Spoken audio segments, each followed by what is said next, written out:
വിശ്വവിശ്രുതനായ വിശ്വാമിത്രനും പണ്ട് നിശ്ചല മനസ്സോടെ തപസ്സു ചെയ്തു ദഗത്തെയും ഇന്ദ്രനു ഭയം പൂണ്ടു ചന്ദ്രമുഖിയാളായ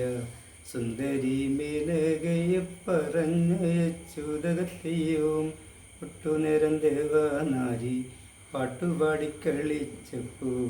വിട്ടുപോയി മാമുനിക്ക് തപസ്സിൽ ധ്യാനം ദഗത്തെയ്തേ തെയ്തൈ തെയ്തൈ തെയ്തൈ തെയ്തൈ തെയ്താരത്തെയ്താം ഇന്ദ്രനു ഭയം പൂണ്ടു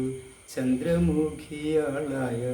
സുന്ദരി മേനകയെ പറഞ്ഞയച്ചു ദഗത്തെയും ഒട്ടുനേരം ദേവനാരി പാട്ടുപാടി കളിച്ചപ്പോൾ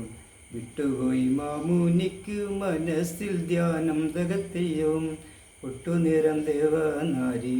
പാട്ടുപാടി കളിച്ചപ്പോൾ വിട്ടുപോയി മാമുനിക്ക് മനസ്സിൽ ധ്യാനം ദഗത്തെയും കണ്ണടച്ചു മൂക്കും പൊത്തി ധ്യാനം ചെയ്യും മാമുനിക്ക് മക്കളുണ്ടാകും കാര്യം നാം അറിഞ്ഞില്ലാതകത്തെയും അമ്മതൻ ചൂടേൽക്കാതെ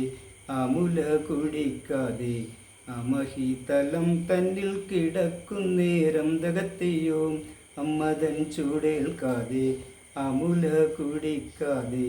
അമഹിതലം തന്നിൽ കിടക്കുന്നേരം ദഗത്തെയും ശകുന്തങ്ങൾ എടുത്തങ്ങ് വളർത്താൻ കൊടുക്കയാൽ ശകുന്തള എന്ന നാമമരുളി ചെയ്തു ദഗത്തെയും തെയ്തൈ തെയ്തൈ തെയ്തൈ തെയ്തൈ തെയ്താരത്തെയ്താ